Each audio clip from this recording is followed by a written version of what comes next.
Good morning, students. Welcome to Bindu Dadwal Chemistry Lessons. Today we'll be doing exemplar problems on the chapter Surface Chemistry. Which of the following process does not occur at the interface of phases? So answer is C, homogeneous catalysis, because the components are in a single phase. There are no different phases. At the equilibrium position in the process of adsorption, delta H is greater than 0, delta H is equal to T delta S, delta H is greater than T delta S, delta H is less than T delta S.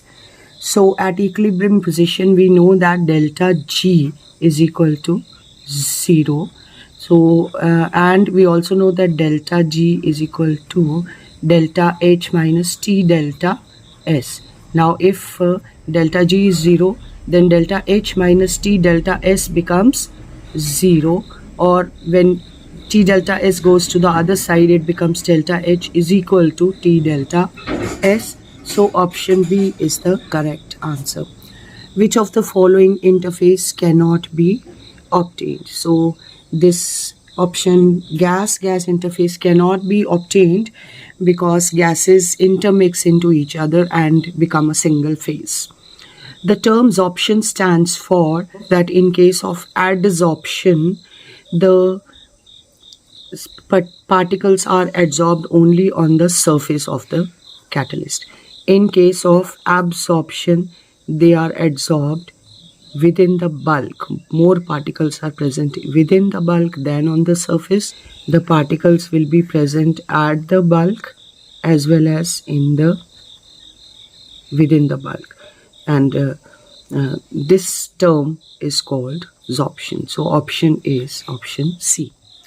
Extent of physisorption of a gas increases with increase in temperature, decrease in temperature, decrease in surface area, decrease in strength of van der Waals forces. Forces of attraction between the adsorbent and adsorbate are weak van der Waals forces of attraction, which may break with increase in temperature, and the gas may be desorbed and extent of adsorption will decrease. So decrease in temperature will result in increase in extent of physisorption. Extent of adsorption of adsorbate from solution phase increases with increase in amount of adsorbate in solution, because with the increase in amount of adsorbent, the interaction between the adsorbate and adsorbent will increase. Which one of the following is not applicable to the phenomena of adsorption? So delta H is less than 0, delta H is negative is not applicable to the phenomena of adsorption, because if delta H is negative, the reaction is exothermic. The heat produced in the reaction will break the bonds of adsorption and not allow adsorption to occur. Which of the following is not a favorable condition for physical adsorption? So once again, high temperature is not a favorable condition for physical adsorption, because high temperature breaks the weak van der Waals forces of attraction between the adsorbent and the adsorbate. Physical adsorption of gaseous species may change to chemical adsorption with decrease in temperature, increase in surface area of adsorbent, decrease in surface area of adsorbent. With the increase in temperature, the energy required, that is the activation energy required for the reaction to occur, will be available. So with the increase in temperature, physical adsorption can be changed to chemical adsorption. The weak van der Waals forces of attraction will be changed to strong chemical bonds.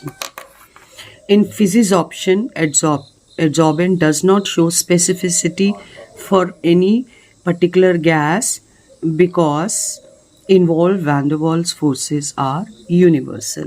Any gas can be adsorbed because they have the tendency to form van der Waals forces of attraction with the adsorbent. Which of the following is an example of absorption? Water on silica gel, water on calcium chloride.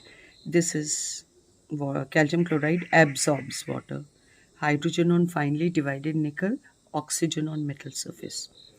On the basis of data given below, predict which of the following gases show least adsorption on a definite amount of charcoal. So, the extent of adsorption is directly proportional to the critical temperature of gases.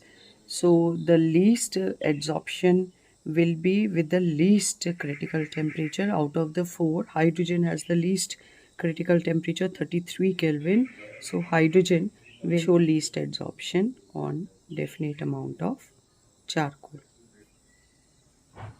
In which of the following reactions heterogeneous catalysis is involved? For heterogeneous catalysis to be involved, the reactants, products or catalysts should be in different phases. In first case, all are gases. In second case, the catalyst is solid whereas reactant products are gases. So here heterogeneous catalysis will be involved in two. And in third case also catalyst is solid whereas products and reactants are gases. So third case also shows heterogeneous catalysis. Here all the species are liquid. So option A, 2 and 3 are the correct answers. Here heterogeneous catalysis will occur. At high concentration of soap in water, soap behaves as associated colloid because it crosses the critical micelle concentration and gets associated. Which of the following will show Tyndall effect? Aqueous solution of soap below critical micelle concentration, aqueous solution of soap above. So when it goes above critical micelle concentration, it is going to show Tyndall effect. It is shown, Tyndall effect is shown by colloidal solutions. The particles are big enough to scatter the light and cause Tyndall effect. These are true solutions, so they will not show Tyndall effect. Methods by which lyophobic soul can be protected: addition of electrolyte, addition of oppositely charged soul, addition of lyophilic soul by boiling. Option C is the correct answers. All the other three causes the lyophobic soul to coagulate, but by addition of lyophilic soul, the lyophobic soul is stabilized. Freshly prepared precipitates sometimes get converted to colloidal solution by peptization. Which of the following electrolytes will have maximum coagulating value for positively charged silver soul? So negatively charged soul will show coagulating powers and the highest will be one having highest charge. So sulfide has -2, phosphate has -3, sulfate -2, chloride -1. So phosphate will show maximum coagulating value for silver positive. So the colloidal system having a solid substance as dispersed phase and liquid as dispersion medium is classified as soul. The value of colligative properties of colloidal solution are of small order in comparison to those shown by true solution of same concentration because of colloidal particles exhibit enormous surface area, remain suspended in the dispersion medium, form lyophilic colloids and comparatively less in number. So this option is correct. The colligative properties depend upon number of particles. Colloidal solution will have lesser number of particles as compared to true solutions because the size of colloidal particles is larger, the mass is larger, so number will be less. That's all in today's video. If you like the video, please do share and subscribe. Thank you. Have a nice day.